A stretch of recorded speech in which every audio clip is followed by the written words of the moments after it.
आज हम पढ़ेंगे रीति काल के प्रसिद्ध कवि बिहारी और उनकी सतसई। पिछले वीडियो में हमने आपको उनके व्यक्ति जीवन वृत्त और कृतित्व के बारे में संक्षिप्त चर्चा की थी। आज उस कृतित्व के संबंध में ही हम और आगे बात करेंगे।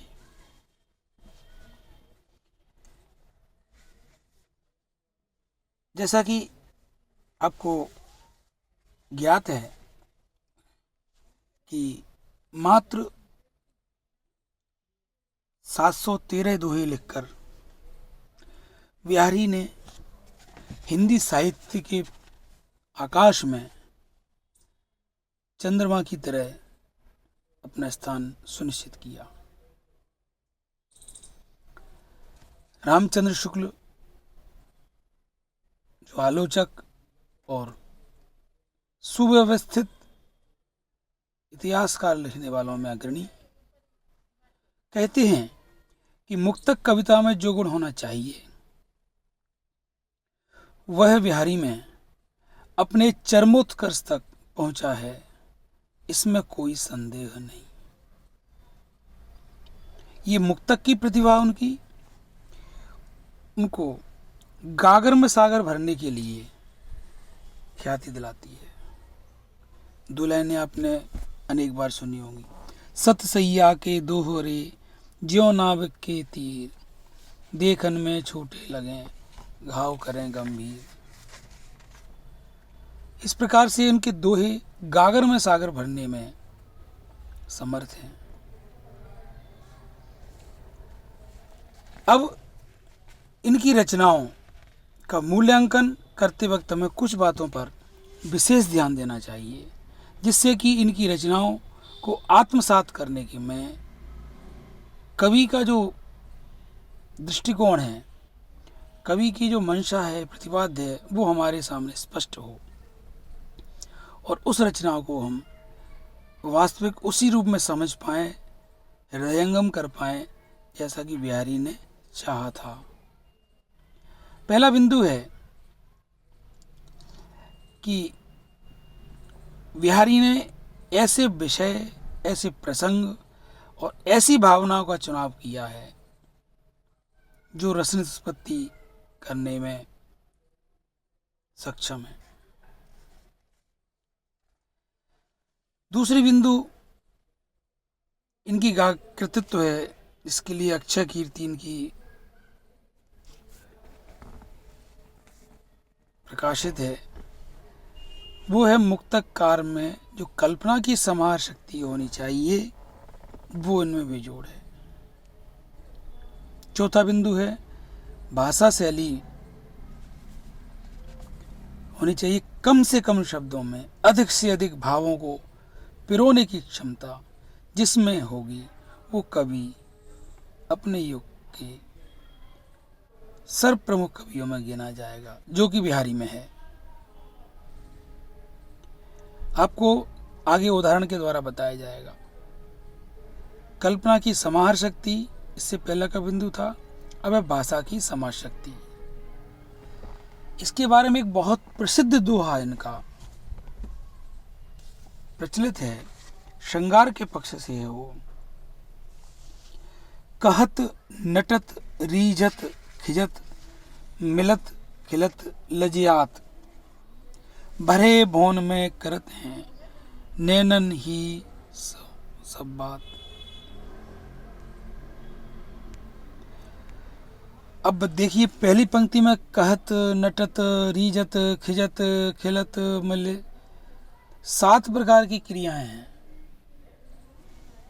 पूरा का इनका जो दो नायक नायिका भरे भवन में बैठे हुए हैं, आंखों आंखों से दोनों में इशारे और बात हो रही है, उसका चित्रण कवि बिहारी ने किया है कि एक तरफ से नायक इशारा करता है आंखों से ही कुछ कहा कहत, तो नायिका उसको मना कर देती है। उसके लिए शब्द दिया है नटत। कहत नायक के पक्ष से है, नटत नायिका के पक्ष से है। अब वापस नायक के पक्ष में जब नायिका मना करती है तो रीजत, वो रीझ जाता है उसके मना करने की अदा पर, क्योंकि जो मना में भी हाँ है, अंदर लगाव है, राग है, प्रेम है। अब जब इधर नायिका इधर जो पुरुष पक्ष में बैठा हुआ था वो उसके मना करने की आधार पर मोहित होकर के उसने सीधी पे हाथ रख करके वह उस पर रीझ गया। रीझने का एक चित्र प्रस्तुत उसने किया तो नायिका को खींच आ गई। वो खींच कैसी बना बेटी, अब खींच आके उसने अपनी गर्दन नीचे कर ली। फिर थोड़ी देर बाद मन नहीं माना, उसने नजरें उठाई तो वो नायक तो पहले से देख ही रहा था उसको।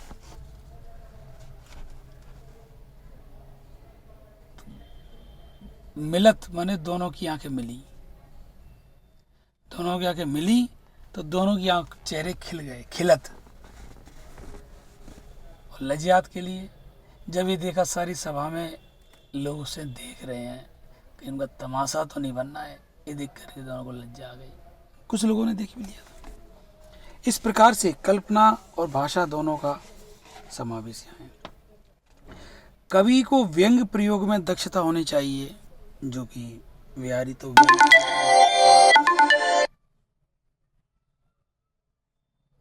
और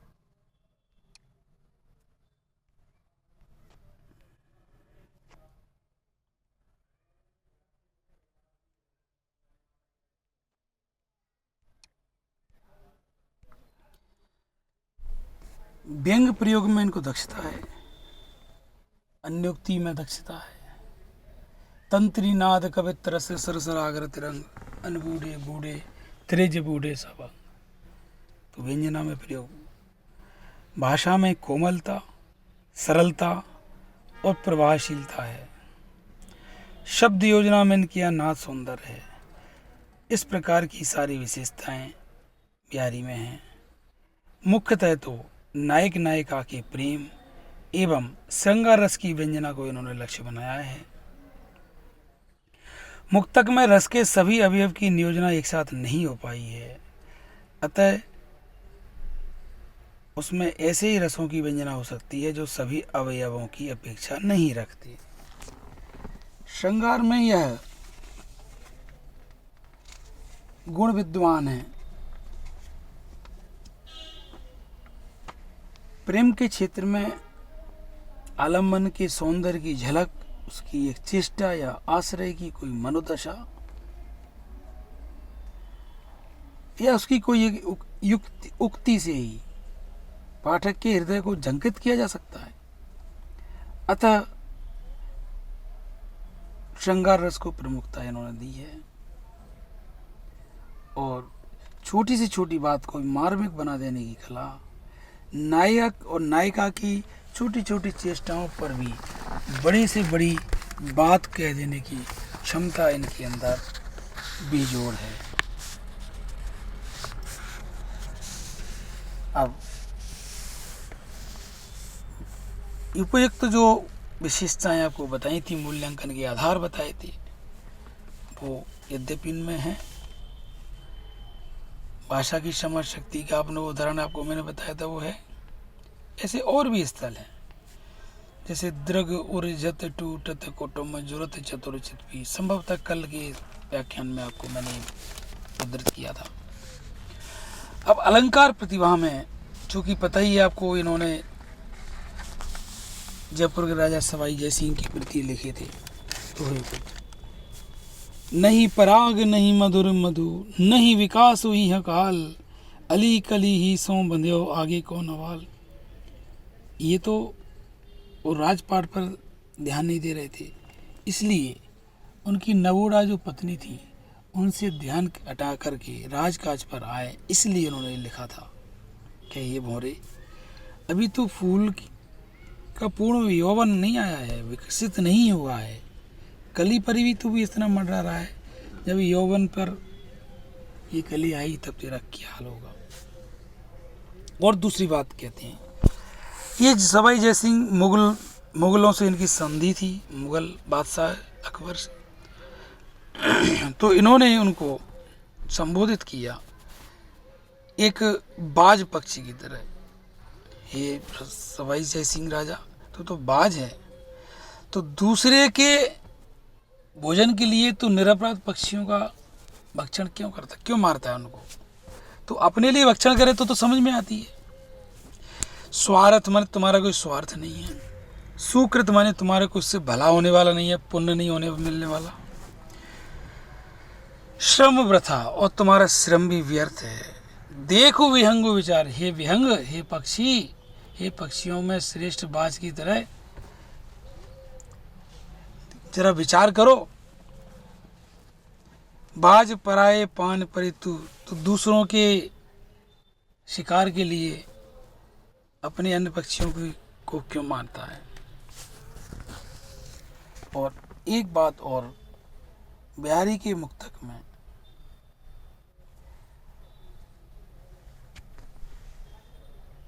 संवाद के स्थल भी हैं।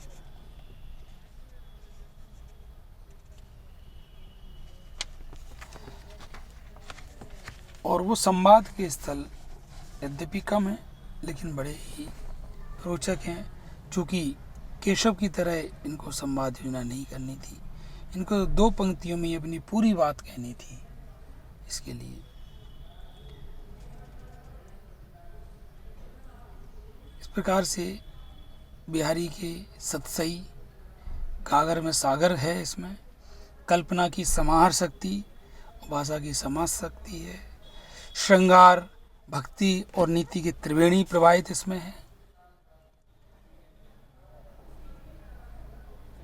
कला पक्ष और भाव पक्ष दोनों ही दृष्टिकोण से बिहारी और उनकी रचना, उनकी सतसई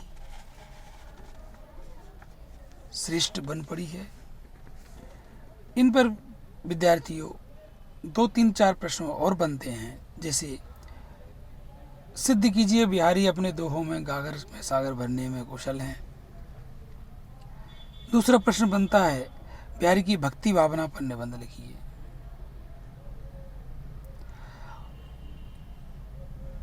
सिद्ध कीजिए कि बिहारी के दोहे नाविक के तीर की तरह प्रभावशाली हैं। बिहारी के काव्य की विशेषताओं पर सुधारण प्रकाश डालिए। बिहारी की अलंकार योजना पर प्रकाश डालिए। इत्यादि प्रश्न बिहारी के लिए बनते हैं, जिन पर आपको अभ्यास करना है।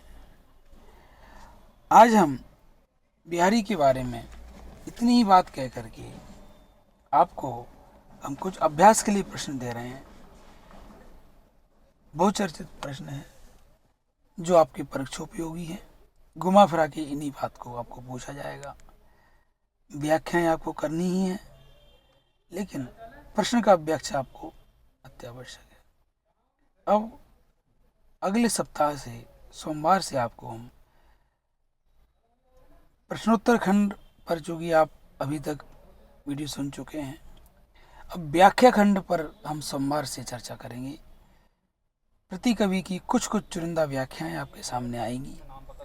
उन व्याख्याओं के संदर्भ, प्रसंग, व्याख्या कैसे की जाती है, टिप्पणी कैसे दी जाती है, किस प्रकार से आपको विषय को उठाना है, किस तरह से उसको आपको समाहार करना है, ये आपको बताया जाएगा। और बिहारी के जो आपके संकलित दोहे हैं वो ज़्यादा नहीं हैं, बहुत कम हैं। और आशा ही नहीं, मुझे पूरा विश्वास है कि आप ये जो आपके पाठ्यक्रम में 25 दोहे संकलित हैं, इसमें श्रृंगार के भी हैं, भक्ति के भी हैं और नीति के भी हैं। और इसमें कुछ दोहे उनकी बहुज्ञता को दर्शित करने वाले हैं, जो बात मैं और कहना चाह रहा था। जैसे ज्योतिष का इनको विशेष ज्ञान था, अंक विद्या गणित का भी इनको ज्ञान था, इनके दोहों से झलकता है। जैसे एक दोहा वो लिखते हैं, पत्रा ही तिथि पाइये वा घर के चौपास। तो पत्रा और तिथि ये क्या है? ये ज्योतिष की शब्दावलियाँ हैं। अब कह रहे उस घर के चारों ओर यदि आप जाते हैं ना, तो दिन में भी आपको पत्रा लेके वो ज्ञान करना पड़ेगा, क्योंकि वहाँ नित्य प्रति पुण्य ही रहे, वहाँ पूर्णिमा ही हमेशा रहती है, हमेशा पूर्णिमा रहेगी। तो फिर और बाकी सब जगह नहीं, सिर्फ उसी घर के आसपास। ऐसे ही एक और है मंगल बिंदु सुरंग मुख से। अब यहाँ पे ग्रह नक्षत्रों की बात है। मंगल मन ग्रह लाल है और माथे की बिंदिया भी लाल है। मुख को इन्होंने चंद्रमा बता दिया, और माथे पे जो आड़ा तिलक है वो केसर का, उसको बृहस्पति बता दिया। एक ही स्त्री के माथे पर तीनों ही रंग ऐसे शोभायमान हो रहे हैं कि सारा जगत ही रसमय हो गया है। तो ये यद्यपि बात तो नायिका की है, पर इसके साथ साथ दूसरी बात ये ग्रहों की बात भी करते हैं। बहुत इनकी व्याख्या खंड में आपको बताया जाएगा किस प्रकार से इनकी एक एक पंक्तियाँ किस तरह से साहित्य के गगन पर आज भी अपनी मादकता को बिखेरे हुए हैं। इनकी पंक्तियाँ एक प्यासे, एक तप्त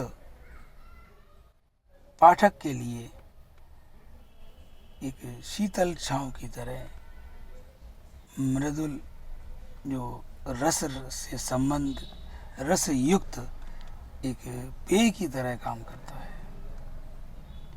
इस प्रकार से बिहारी के बारे में और भी बातें हो सकती हैं, लेकिन अभी आपको इतनी ही बात से संतोष करना पड़ेगा, क्योंकि अब आगे कल शनिवार है, एक वीडियो आपका रीतिकाल के कवियों पर और आएगा। उसके बाद सोमवार से आपको व्याख्या खंड पढ़ेंगे आप। आज बस इतना ही।